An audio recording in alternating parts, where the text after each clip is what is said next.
大家好， Shalom saudara, 星期天快乐！ selamat hari Minggu.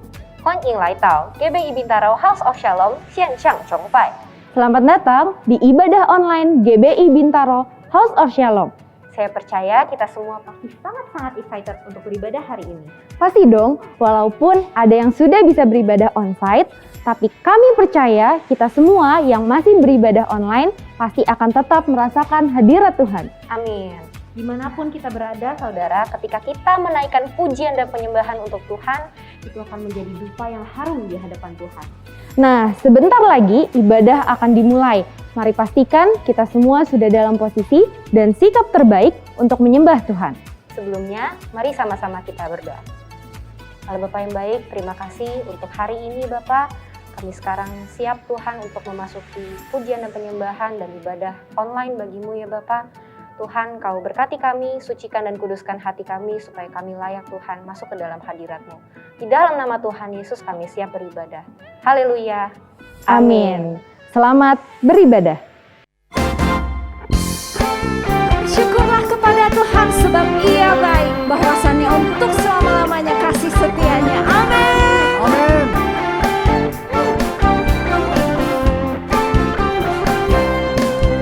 Mari masuk gerbangnya dengan hati bersyukur, halamannya dengan pujian. Renungi baiknya dengan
kekuatan setiap kami ya Tuhan Yesus.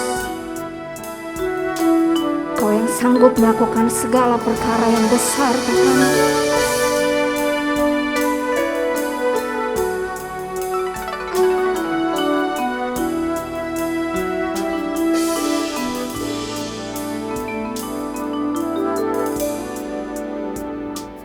Kekuatan di hidupku ku dapat dalam Yesus. Dia tak pernah tinggalkanku, setia menopangku, berseru berharap dalam Yesus. Ajaib Kau Tuhan, penuh kuasa, sanggup pulihkan keadaanku. Dalam tangan-Mu seluruh hidupku tak akan goyah selamanya.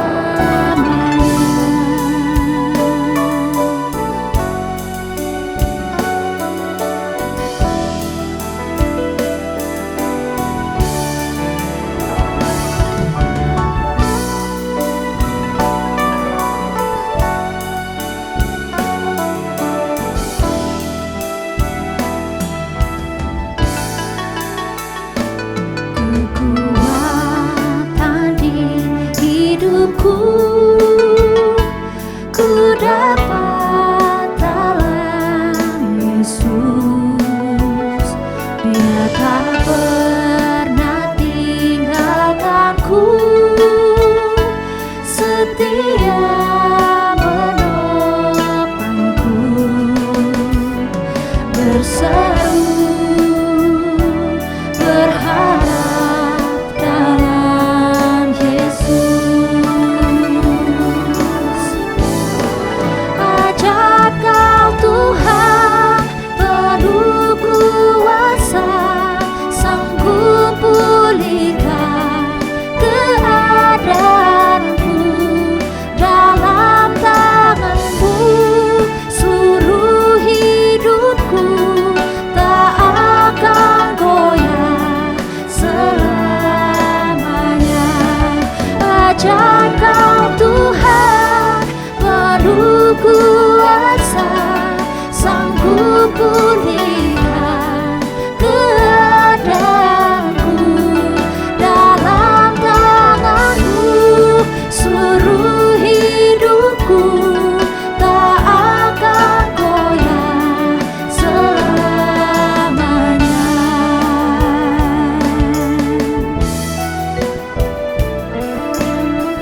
Yesus, Engkaulah kekuatan kami. Engkau yang sanggup melakukan segala perkara ya Tuhan.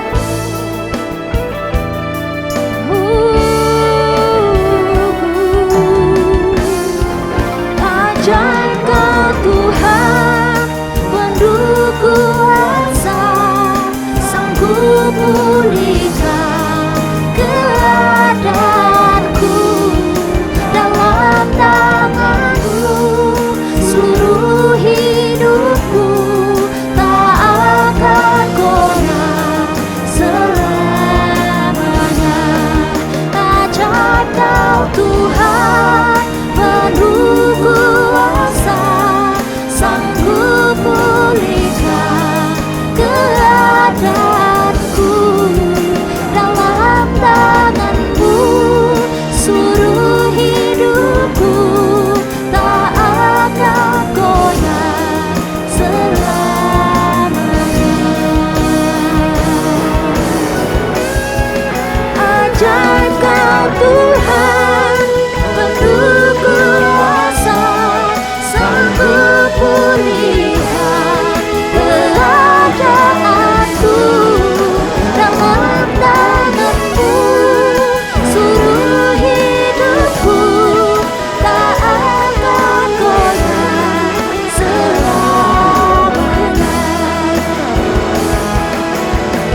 Yesus Tuhan, mulia nama-Mu. Ku tinggikan, ku agungkan nama-Mu selama-lamanya. Yesus, Yesus Tuhan, mulia nama-Mu. Ku tinggikan, ku agungkan nama-Mu selama-lamanya. Yesus, Yesus Tuhan, mulia nama-Mu. Ku tinggikan, ku agungkan nama-Mu selama-lamanya. Ku tinggikan, ku agungkan nama-Mu selama-lamanya. Ku tinggikan, ku agungkan nama-Mu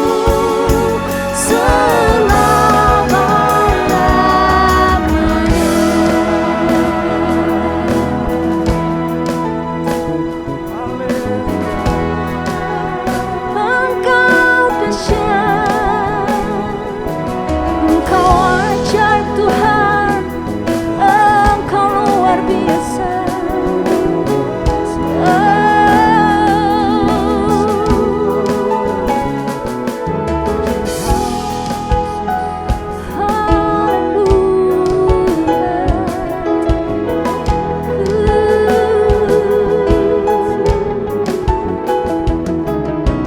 Yesus, Yesus Tuhan, mulia nama-Mu. Ku tinggikan, ku agungkan nama-Mu selama-lamanya. Dalam tangan-Mu seluruh hidupku tak akan goyah selamanya. Dalam tangan-Mu seluruh hidupku tak akan goyah selamanya.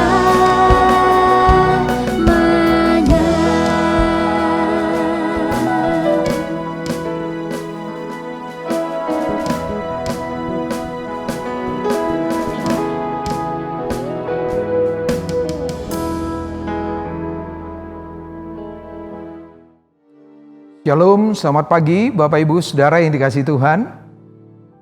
Saya percaya setiap Bapak Ibu Saudara yang saat ini mengikuti ibadah online, semuanya dalam keadaan baik.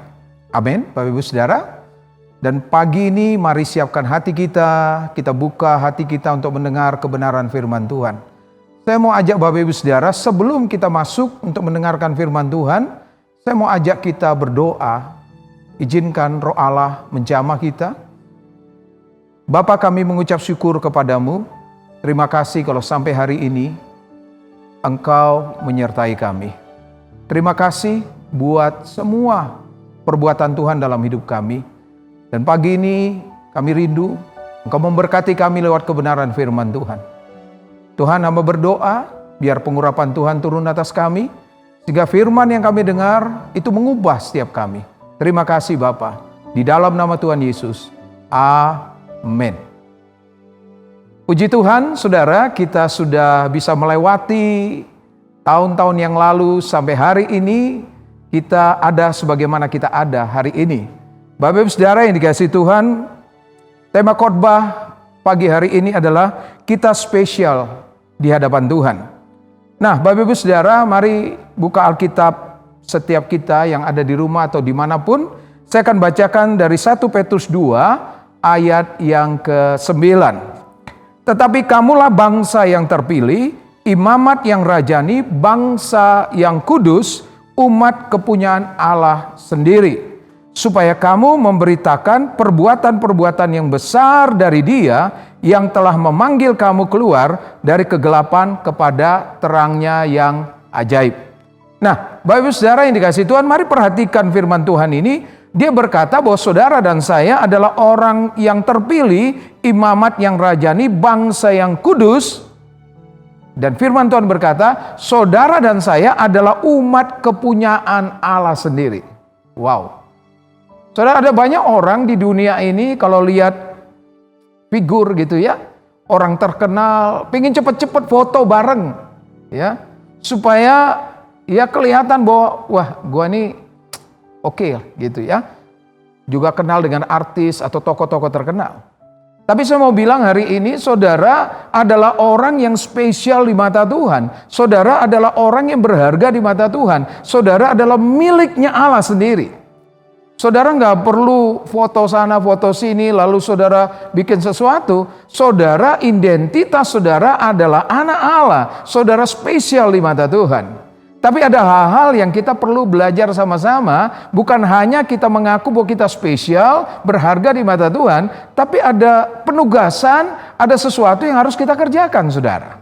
Amin, saudara. Nah, Yohanes 1 ayat 12.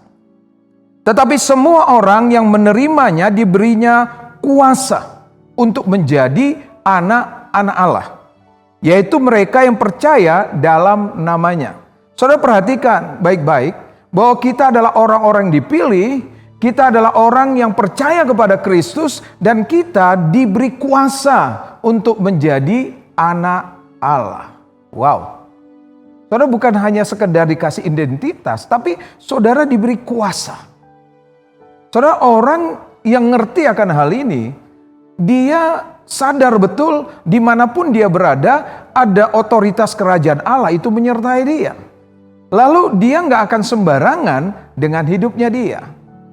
Beberapa waktu yang lalu, Bapak Ibu Saudara, saya lihat di media sosial, ya, ada ilustrasi minuman tertentu, saudara, ya. Minuman ini dikatakan dia ada di mana, itu menentukan nilainya dia. Saudara, kalau minuman itu hanya ditaruh di gudang, di rak yang biasa, harganya mungkin cuma sekitar 1.000. Tapi ketika dia ada di ruang yang lebih dingin, dia naik harganya jadi 1.500.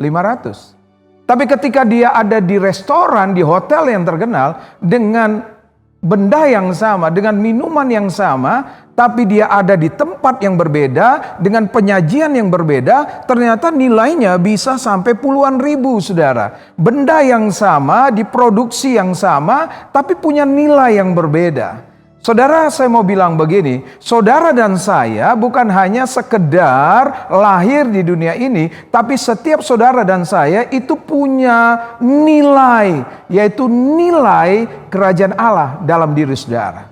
Tapi ada orang-orang yang akhirnya karena dia salah menempatkan dirinya, dia salah untuk berinteraksi, dia salah untuk melakukan sesuatu sebagaimana harusnya dia lakukan, nilainya jadi biasa-biasa. Bapak Ibu Saudara bisa nangkep ini? Saya berdoa hari ini setiap kita bersuka cita di dalam Tuhan, karena kita tahu kita adalah anak Allah, anak kerajaan Allah. Nah, Bapak Ibu Saudara, mari kita coba belajar beberapa hal dari cerita anak yang hilang, saudara. Ya, saya ajak Bapak Ibu Saudara lihat dari Lukas 15, ya, ayat 11 sampai ayat 32. Lukas 15 ayat 11 sampai ayat 32. Ada beberapa ayat yang kita akan baca untuk kita perhatikan bersama-sama, ya. Saudara, saya akan bacakan ini. Perumpamaan tentang anak yang hilang. Ayat 11, Yesus berkata lagi, ada seorang yang mempunyai 2 anak laki-laki. Tuhan sedang bicara hari ini, ternyata ada minimal ada 2 tipe orang Kristen, saudara. Ada 2 tipe anak Allah. Perhatikan, Kata yang bungsu kepada ayahnya, "Bapa, berikanlah kepadaku bagian harta milik kita yang menjadi hakku." Lalu ayahnya membagi-bagikan harta kekayaan itu di antara mereka. Ini anak bungsu. Ya. Lalu ayat 13-nya, beberapa hari kemudian anak bungsu itu menjual seluruh bagiannya lalu pergi ke negeri yang jauh. Di sana ia memboroskan harta miliknya itu dengan hidup berpoya-poya. Lalu ayat 14-nya, setelah dihabiskannya semuanya, timbullah bencana kelaparan di dalam negeri itu dan ia pun mulai melarat. Lalu ia pergi dan bekerja kepada seorang majikan di negeri itu. Orang itu menyuruhnya ke ladang untuk menjaga babinya. Saudara perhatikan di sini ya.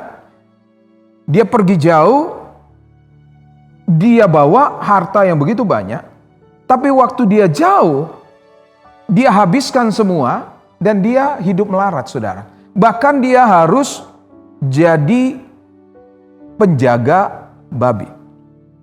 Lalu ayat 17-nya perhatikan, lalu ia menyadari keadaannya, katanya, betapa banyaknya orang upahan Bapakku yang berlimpah-limpah makanan, tetapi aku di sini mati kelaparan. Wow. Anak orang kaya, tapi begitu dia pergi jauh dari bapaknya, dia melarat, dia menderita, dia kehilangan semua yang sebenarnya sudah disediakan oleh bapaknya. Dia sungguh-sungguh melarat, tapi di titik tertentu, perhatikan, dia menyadari ya bahwa sebenarnya di rumah bapaknya orang upahannya aja gemuk-gemuk mungkin ya, nggak ada yang kekurangan ya, nggak ada yang kelaparan di sana. Ayat 18-nya, aku akan bangkit dan pergi kepada bapakku dan berkata kepadanya, Bapa, aku telah berdosa terhadap surga dan terhadap Bapa. Perhatikan di sini, ada pelajaran penting. Ketika seseorang dia sudah jauh dari bapaknya, dia salah membawakan dirinya, dia jatuh di dalam kemiskinan, kemelaratan. Satu momen, satu titik, dia menyadari ada sesuatu yang salah. Saudara, dia memutuskan kembali ke rumah bapaknya. Tapi ada hal yang dia sampaikan di hatinya. Aku tidak layak lagi disebut anak bapa, jadikanlah aku sebagai salah seorang upahan bapa. Dia sadar dia salah. Dia sadar dia udah gak layak disebut anak bapaknya.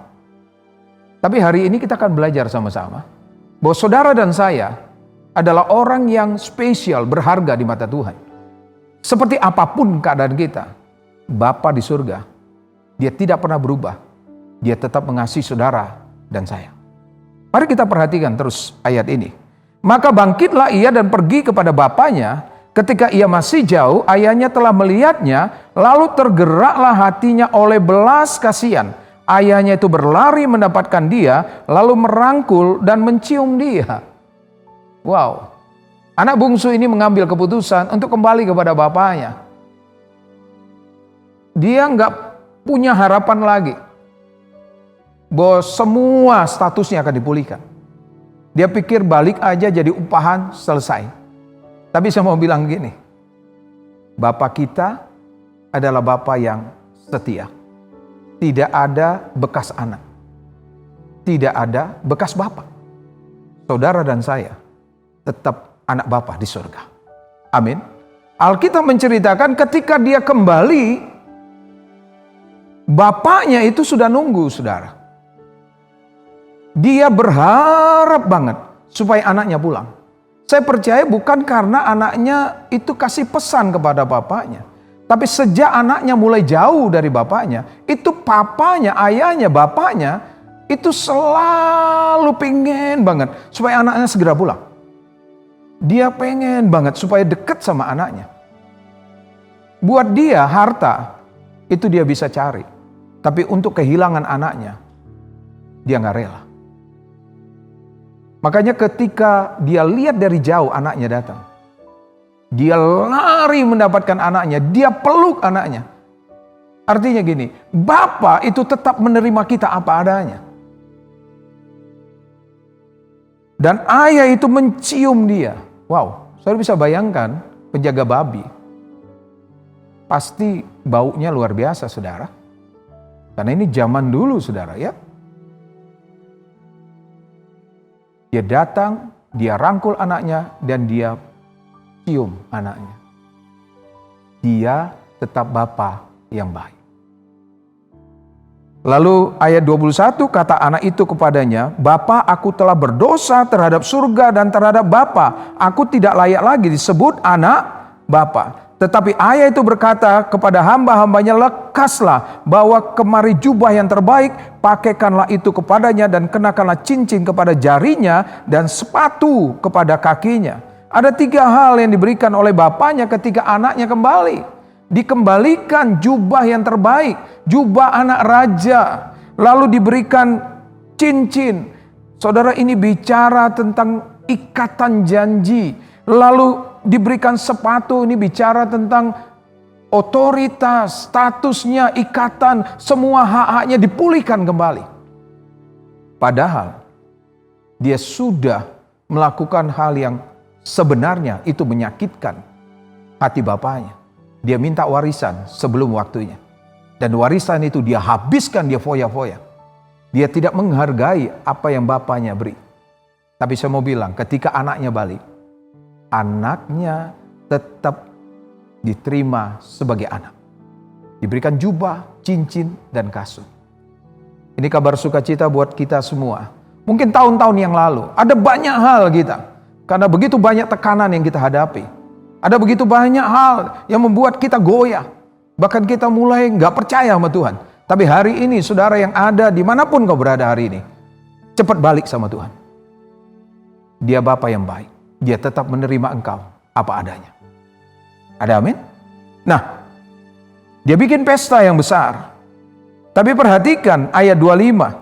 Tetapi anaknya yang sulung yang berada di ladang, dan ketika ia pulang dan dekat ke rumah, ia mendengar bunyi seruling dan nyanyian tari-tarian. Lalu ia memanggil salah seorang hamba dan bertanya kepadanya, "Apa artinya semua itu?"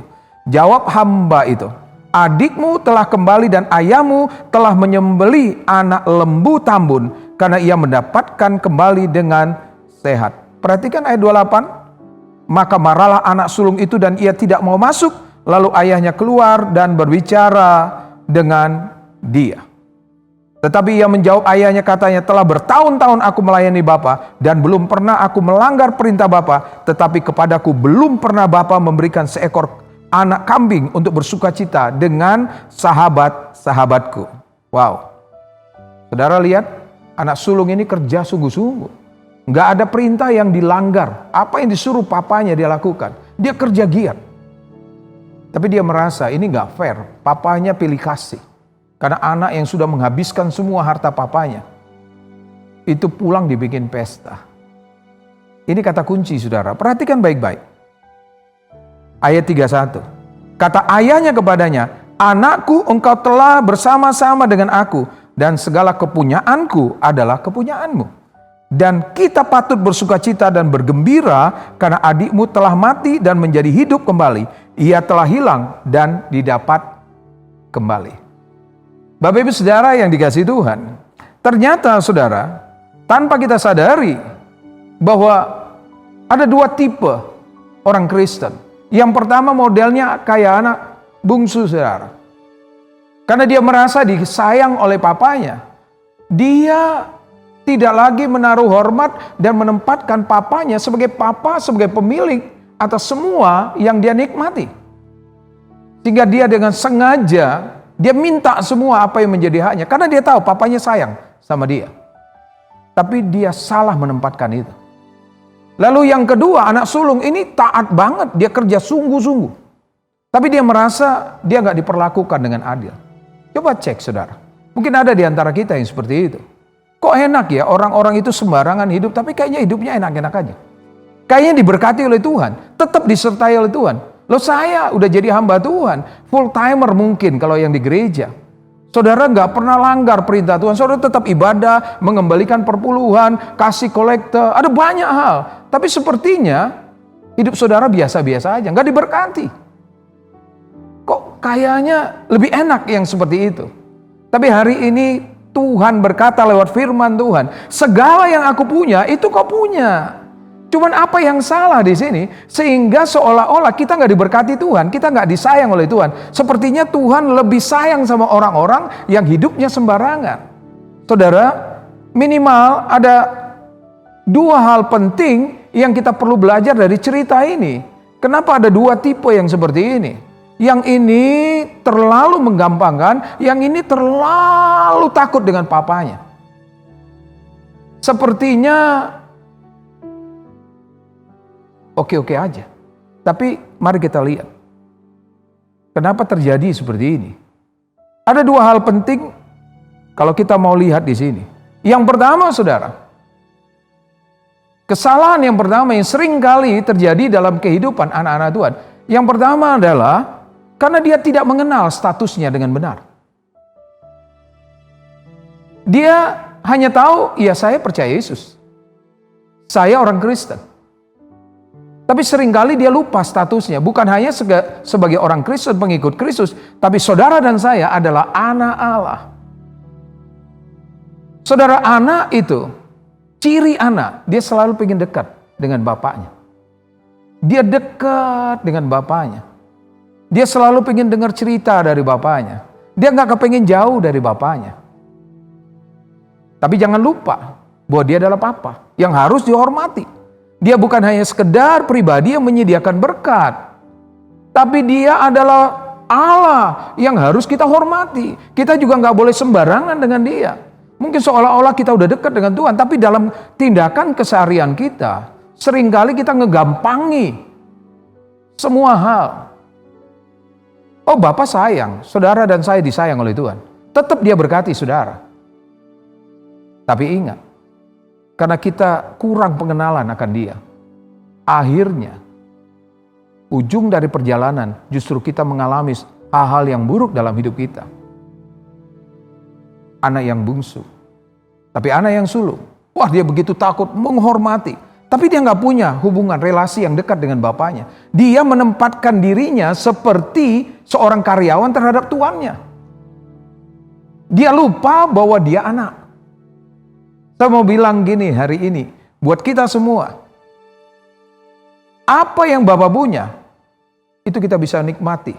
Tanpa kita harus kerja seperti karyawan papa kita. Betul apa betul? Tapi kenapa kita disuruh kerja? Supaya kita terlatih. Kita menjadi orang yang bertanggung jawab. Kita bisa mengembangkan talenta yang sudah Bapa taruh dalam hidup kita. Supaya kita bisa bergerak seperti apa yang Bapa mau. Sehingga waktu kita berhasil, itu bukan hanya sekedar karena ada Bapa yang membackup. Tapi saudara dan saya itu bisa menunjukkan bahwa di dalam diri kita itu ada kemampuan ilahi yang luar biasa. Sehingga waktu kita bekerja dengan tanggung jawab, orang bisa melihat karya kita dan nama Bapa di surga itu dimuliakan. Tapi jangan lupa, saudara dan saya adalah anak Bapa. Ini jangan sampai kita kehilangan ini, saudara. Dia punya segala-galanya. Itu sebabnya anak bungsu bilang gini, upahan Bapakku itu makannya kenyang. Semua ada di sana. Ini yang pertama. Pastikan setiap kita tidak kehilangan identitas kita sebagai anak Allah. Kita kenal betul siapa diri kita di hadapan Tuhan. Kita punya relasi hubungan yang dekat dengan Bapa kita di surga. Saudara, dalam bulan-bulan ini, itu ada perayaan, betul ya? Imlek, bagi saudara-saudara kita yang merayakan. Saudara, anak-anak kecil paling seneng datang. Karena dia tahu sebentar lagi, opanya atau kakeknya, itu nanti waktu dia datang, dia dapat angpau. Dan dia percaya waktu dia dapat tuh ada uang di dalamnya. Mereka happy banget. Dan si orang tua yang kasih angpau juga happy, saudara. Waktu dia bisa memberi, itu dia tersenyum bahagia karena dia lihat keturunan cucunya itu happy, bahagia karena dapat angpau. Saya mau bilang gini, Bapa di surga dia punya segala-galanya. Dia kepengen banget untuk tiap hari memberkati kita. Dia pengen lihat kita bahagia. Tapi masalahnya, jangan hanya setahun sekali.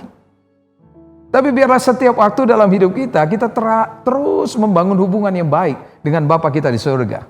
Dia tahu kebutuhan kita, dia tahu. Dan dia tidak terganggu dengan apapun yang sedang terjadi di luar sana. Karena saudara dan saya adalah anak Bapa di surga. Yang setuju dan mengerti katakan amin. Dan biarlah setiap kita, karena kita mengenal siapa diri kita di hadapan Tuhan, kita jangan sampai membuat Bapa itu menjadi jelek lewat perbuatan kita. Biar kita ini bisa membawa hadirat Tuhan, membawa sifat-sifat ilahi itu ada di tengah-tengah keluarga kita, di tengah-tengah sosial kita, dimanapun kita berada, orang bisa melihat bahwa kita adalah anak Bapa di surga. Yang setuju katakan amin. Yang kedua, saudara, setiap kita harus pastikan kita punya pola pikir kerajaan Allah. Amin. Itu sebabnya firman Tuhan berkata, berubahlah oleh karena pembaharuan budimu, supaya kamu dapat membedakan mana yang baik, yang berkenan, dan yang sempurna. Saudara, pola pikir kita atau mindset kita itu harus berubah hari-hari ini. Walaupun saya percaya bahwa di dalam Tuhan itu tidak ada yang baru, karena dia Alfa dan Omega. Tapi dia mau kita terus berubah dan berubah dalam pengenalan akan Tuhan. Ada amin, saudara? Jadi bukan hanya sekedar kita menjadi anak yang punya hubungan, tapi kita mulai berubah, kita mulai ambil tanggung jawab kita sebagai anak untuk melakukan firman Tuhan. Ada amin, saudara? Bukan hanya sekedar kita beribadah, tapi waktu kita berinteraksi, kita melakukan sesuatu, apa yang firman Tuhan katakan, kita mau belajar melakukannya. Amin. Saudara, ada satu cerita, saudara. Ada seseorang yang sedang bergumul. Aduh, bagaimana caranya untuk menghadapi situasi COVID yang sekian lama ini, 2 tahun lebih. Dia sebagai seorang pengusaha, buat dia itu sesuatu yang berat buat dia. Kenapa? Bukan buat dirinya, tapi bagaimana dengan karyawannya. Singkat cerita, dia bergumul, dia berdoa di hadapan Tuhan. Sampai Tuhan ngomong, harus menabur. Padahal dia berpikir, dia akan potong semua gaji karyawannya. Tapi justru Tuhan bilang, menabur. Lalu ditanya, menabur yang seperti apa? Tuhan bilang, kamu buka cabang-cabang baru dari perusahaanmu. Wow, di tengah-tengah krisis yang harusnya menghemat, tapi justru Tuhan bilang, buka. Kenapa? Karena ada begitu banyak orang yang membutuhkan pekerjaan. Dari apa yang saya dengar, justru dalam 2 tahun ini, dia sudah buka lebih kurang ada 9 gerai. Dan itu butuh dana miliaran. Dan tidak ada yang tutup. Dan tidak ada yang turun pendapatannya, tapi justru naik. Itu yang namanya perubahan pola pikir. Kalau buat kita sebagai anak-anak, kalau kita pakai pola pikir dunia, kalau dalam keadaan sulit, ya udah menghemat saja. Tapi kita belajar sebagai anak-anak Tuhan, pola pikir kita harus berubah. Kita harus banyak dalam hadirat Tuhan. Kita mulai tanya sama Tuhan, Tuhan engkau mau apa Tuhan? Sampai kita ngerti, kita dapat impresi, kita dengar suaranya. Waktu kita saat teduh, kita baca Alkitab, tiba-tiba firman Tuhan yang logos itu jadi rema buat kita. Jangan berhenti di situ. Kita belajar melangkah, melakukan apa yang Tuhan perintahkan. Seperti hamba Tuhan ini. Seorang pengusaha. Waktu dia melangkah, rasanya gak masuk akal. Tapi surga berkata, lakukan. Dan surga memberkati. Tangan Tuhan memberkati dia. Tidak ada kekurangan. Perusahaannya terus bertambah-tambah. Dan profitnya terus meningkat. Saya berdoa hari ini. Setiap saudara dan saya mengerti. Bahwa kita spesial di mata Tuhan. Belajar dari kegagalan anak sulung dan anak bungsu. Biar kita mengenal identitas kita. Bahwa kita ini adalah anak Allah. Kita anak kerajaan Allah. Kita punya relasi yang baik dengan Bapa di surga. Kita selalu membawa hadirat Tuhan, sifat-sifat Allah di tengah-tengah dunia ini. Dan yang kedua, kita mengenakan pola pikir kerajaan Allah. Biar hari ini kita lebih dalam lagi dengan Tuhan. Kita lebih menyediakan waktu untuk menanti-nantikan Tuhan. Percayalah, di tengah-tengah penantian kita dalam hadirat Tuhan, Tuhan akan tuntun kita apa yang harus kita lakukan. Dan saya berdoa tahun 2022 itu menjadi tahun anugerah bagi saudara dan saya. Tahun ini lebih baik dari tahun-tahun yang lalu. Yang setuju dan mengerti katakan amin. Bapa, terima kasih Tuhan. Kami bersyukur bahwa kami spesial di mata Tuhan. Kami berharga di mata Tuhan. Kami tahu Engkau mengasihi kami. Dan kami mengerti hari ini. Di dalam perjalanan hidup kami, Engkau sedang mengajar kami. Supaya kami terus bertumbuh dalam pengenalan akan Tuhan dan pengenalan siapa diri kami di hadapan Tuhan. Dan biarlah hari ini setiap kami mengerti siapa diri kami di hadapan Tuhan. Dan kami mengenakan pola pikir kerajaan surga. Kami percaya Tuhan bahwa tahun ini akan lebih baik dari tahun-tahun yang lalu. Berkati anak-anak-Mu yang hari ini mendengarkan firman Tuhan. Ya, biar hari ini ada sesuatu yang berubah di dalam kehidupan anak-anak Tuhan. Ada kekuatan yang baru, bahkan kuasa Tuhan mengalir saat ini. Yang lemah kuatkan kembali, yang sakit biarlah mengalami kesembuhan. Terima kasih Bapa. Di dalam nama Tuhan Yesus, kami berdoa dan mengucap syukur. Semua kita yang sudah diberkati sama-sama kita katakan amin. Selamat hari Minggu, Tuhan Yesus memberkati.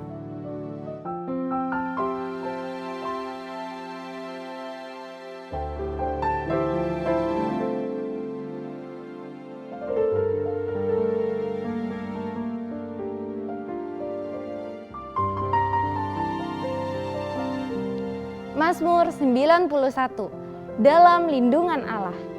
Orang yang duduk dalam lindungan yang maha tinggi dan bermalam dalam naungan yang maha kuasa akan berkata kepada Tuhan, tempat perlindunganku dan kubu pertahananku, Allahku yang ku percayai. Sungguh dialah yang akan melepaskan engkau dari jerat penangkap burung, dari penyakit sampar yang busuk. Dengan kepaknya ia akan menudungi engkau. Di bawah sayapnya engkau akan berlindung. Kesetiaannya ialah perisai dan pagar tembok. Engkau tak usah takut terhadap kedahsyatan malam, terhadap panah yang terbang di waktu siang, terhadap penyakit sampar yang berjalan di dalam gelap, terhadap penyakit menular yang mengamuk di waktu petang. Walau 1.000 orang rebah di sisimu dan 10.000 di sebelah kananmu, tetapi itu tidak akan menimpamu. Engkau hanya menontonnya dengan matamu sendiri dan melihat pembalasan terhadap orang-orang fasik. Sebab Tuhan ialah tempat pelindunganmu, yang maha tinggi telah kau buat tempat perteduhanmu. Malapetaka tidak akan menimpa kamu, dan tulah tidak akan mendekat kepada kemahmu. Sebab malaikat-malaikatnya akan diperintahkannya kepadamu untuk menjaga engkau di segala jalanmu. Mereka akan menantang engkau di atas tangannya, supaya kakimu jangan terantuk kepada batu. Singa dan ular tedung akan kau langkahi. Engkau akan menginjak anak singa dan ular naga. Sungguh hatinya melekat kepadaku, maka aku akan meluputkannya. Aku akan membentenginya, sebab ia mengenal namaku. Bila ia berseru kepadaku, aku akan menjawab. Aku akan menyertai dia dalam kesesakan. Aku akan meluputkannya dan memuliakannya. Dengan panjang umur akan kukenyangkan dia, dan akan kuperlihatkan kepadanya keselamatan daripadaku. Amin. Halo, shalom semuanya. Saat ini kita berada di era di mana kebebasan pribadi dijunjung tinggi dan dihormati. Setiap pribadi dapat secara bebas memilih sesuai kehendaknya sendiri. Namun di dalam iman Kristen, kita juga percaya akan adanya kedaulatan Tuhan. Bagaimana Tuhan sudah menetapkan setiap rangkaian hidup kita. Konsep mengenai kedaulatan Tuhan dan kehendak bebas manusia inilah yang terkadang menjadi perdebatan. Apakah kedaulatan Tuhan membuat kehendak bebas manusia tidak berarti? Atau apakah kehendak bebas manusia dapat mengurangi kedaulatan Tuhan? Pada Voice of Pentecost hari ini, kita akan membahas mengenai kedaulatan Tuhan dan kehendak bebas manusia. Di dalam bahasan hari ini, kita akan sama-sama melihat beberapa pertanyaan seputar hal ini. Pertanyaan pertama dan menjadi pertanyaan sentral yang sering ditanyakan adalah, apakah kehendak bebas manusia melawan kedaulatan Tuhan? Pertama-tama, kita harus paham bahwa kehendak bebas manusia adalah pemberian dari Tuhan. Kejadian 1 ayat 26a berkata, manusia diciptakan sesuai dengan gambar dan rupa Allah. Salah satu bentuk keserupaan tersebut adalah manusia diberikan akal budi untuk berpikir dan menimbang setiap keputusannya. Manusia tidak diciptakan seperti robot atau mesin yang hanya beroperasi mengikuti perintah sang operator. Dalam perjalanan hidup seorang manusia, banyak pilihan yang harus diambil. Sebagai makhluk berakal budi, manusia dilatih untuk dapat mempertimbangkan segala pilihan yang ada. Inilah yang disebut dengan kehendak bebas. Walaupun manusia diciptakan dengan kehendak bebas atas setiap pilihannya, Tuhan juga mengajar manusia untuk hidup bertanggung jawab, karena ada konsekuensi dari setiap keputusan yang diambil. Inilah bentuk kedaulatan Tuhan, di mana Ia sebagai pencipta memilih untuk menciptakan manusia dengan kehendak bebas dan segala konsekuensinya. Ini sekaligus membuktikan bahwa kehendak bebas manusia bukanlah sesuatu yang dapat melunturkan kemahakuasaan dan kedaulatan Tuhan. Bila kehendak bebas dipakai manusia secara negatif, manusia menjadi bebas tanpa aturan, hukum, etika, dan moral. Hal ini dapat berakibat manusia menjadi makhluk yang liar. Tapi apabila manusia menggunakan kehendak bebasnya untuk memilih yang baik dan benar, maka ia dapat memaksimalkan potensinya sesuai dengan apa yang dirancangkan oleh Allah. Sehingga perlu diingat, meskipun manusia dipanggil untuk hidup dengan kehendak bebas, jangan sampai kehendak bebas tersebut digunakan untuk hidup dalam dosa. Sebaliknya, biarlah kehendak bebas itu dipakai untuk melayani dan berbuat baik atas dasar kasih sesuai dengan kerinduan Tuhan. Pertanyaan kedua mengenai kedaulatan Tuhan dan kehendak bebas manusia adalah, apakah Tuhan tetap bekerja di atas kehendak bebas manusia? Roma 8 ayat yang ke-28 tertulis, kita tahu sekarang bahwa Allah turut bekerja dalam segala sesuatu untuk mendatangkan kebaikan bagi mereka yang mengasihi Dia, yaitu bagi mereka yang terpanggil sesuai dengan rencana Allah. Sesuai dengan ayat tersebut, kita percaya bahwa Allah turut bekerja dalam segala sesuatu hal. Ini termasuk dengan setiap keputusan dan kehendak bebas yang manusia lakukan. Kehendak bebas manusia tidak akan melunturkan atau membatalkan kedaulatan Tuhan. Karena Allah juga dapat menunjukkan kedaulatannya lewat kehendak bebas manusia. Tidak ada kisah yang lebih baik untuk menggambarkan hal ini dibandingkan kisah perjalanan hidup Yusuf. Sewaktu semua orang dalam hidup Yusuf melakukan hal yang jahat kepadanya, namun Allah menggunakan perbuatan-perbuatan jahat tersebut menjadi jalan untuk memelihara sebuah bangsa yang besar melalui hidup Yusuf. Pertanyaan berikutnya mengenai kedaulatan Tuhan dan kehendak bebas manusia adalah, bagaimana menggunakan kehendak bebas dengan baik? Yesus Kristus dalam Yohanes 15 ayat yang ke-7 menyampaikan, jikalau kamu tinggal di dalam aku dan firman-Ku tinggal di dalam kamu, mintalah apa saja yang kamu kehendaki dan kamu akan menerimanya. Bagian kedua dari ayat ini menunjukkan bagaimana Tuhan menghargai kehendak bebas manusia. Namun hal yang lebih penting adalah bagian pertama dari ayat ini, di mana untuk menggunakan kehendak bebasnya, manusia harus tinggal dan hidup selaras di dalam firman Allah. Lewat kalimat ini, Tuhan mengajarkan manusia untuk memiliki pengetahuan yang benar dan memiliki pengalaman hidup bersama dengan Tuhan. Saat manusia memiliki semuanya itu, dipastikan manusia tersebut akan memiliki kehendak bebas yang sesuai dengan kehendak Tuhan. Biarlah lewat pembahasan hari ini, kita sebagai manusia sadar bahwa hidup kita telah dianugerahi kehendak bebas oleh Tuhan. Maka dari itu, kita harus menggunakan kehendak bebas yang kita punyai secara positif untuk mendatangkan kebaikan bagi banyak orang, serta menjalankan rencana Allah atas hidup kita. Saudara, untuk penjelasan lebih lengkapnya dari tim teologi kami, silahkan untuk buka link yang ada di atas atau scan QR Code yang tersedia. Tuhan Yesus memberkati. Mari kita deklarasikan apa yang dimaksud dengan Pentakosta ketiga. 1. Pentakosta ketiga adalah pencurahan Roh Kudus yang dahsyat di zaman ini, melebihi yang terjadi di Azusa Street. 2. Pentakosta ketiga akan mengakibatkan penuaian jiwa yang terbesar dan yang terakhir sebelum Tuhan Yesus datang kembali. 3. Pentakosta ketiga akan membangkitkan generasi Yeremia yaitu anak-anak muda yang dipenuhi Roh Kudus, cinta mati-matian kepada Tuhan Yesus, tidak kompromi terhadap dosa, dan akan bergerak untuk memenangkan jiwa. 4. Pentakosta ketiga lahir di Indonesia dan bergerak ke bangsa-bangsa. Gerakan ini dari timur ke barat dan akan kembali ke Yerusalem. 5. Pentakosta ketiga akan memberikan kuasa untuk menyelesaikan amanat agung.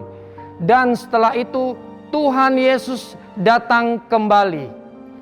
Mari kita sama-sama berdoa. Tuhan, terima kasih, kami bersyukur buat anugerah-Mu yang besar atas kami semua.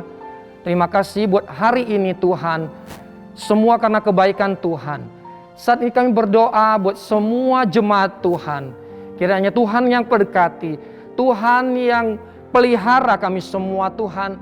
Bawa terus kami ke dalam rencana-Mu, ke dalam tuntunan-Mu, ke dalam paradigma yang baru. Sehingga kami semua boleh terus mengerti dan semakin mengerti akan isi hati Tuhan. Dan kami boleh terus berjalan di dalam kehendak Tuhan.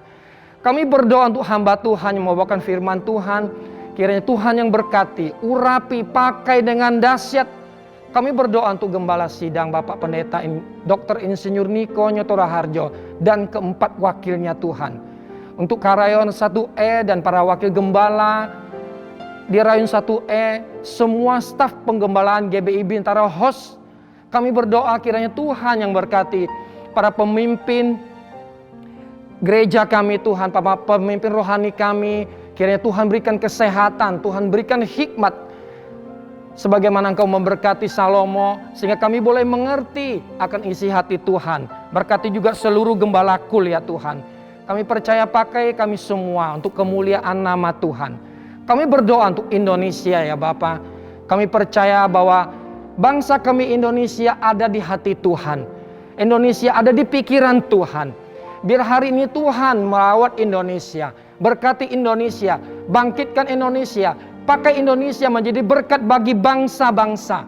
Kami berdoa Tuhan untuk setiap hal yang tidak baik yang terjadi atas Indonesia. Saat ini kami satu hati, kami tolak di dalam nama Yesus. Kiranya damai sejahtera Allah, sukacita yang berlimpah-limpah turun atas Indonesia ya Tuhan. Terima kasih untuk setiap kebaikan-Mu. Terima kasih ya Bapa. Saat ini kami persiapkan hati kami rindu menerima berkat daripada Tuhan. Angkat tangan saudara, terimalah berkat Tuhan. Kasih karunia yang berlimpah-limpah daripada Allah Bapa dalam anak yang tunggal Yesus Kristus. Persekutuan yang manis dan Roh Kudus menyertai saudara sekalian mulai hari ini. Sampai Tuhan Yesus datang menjemput kita di awan-awan. Dan bahkan sampai selama-lamanya. Yang percaya bersama-sama katakan, Amin.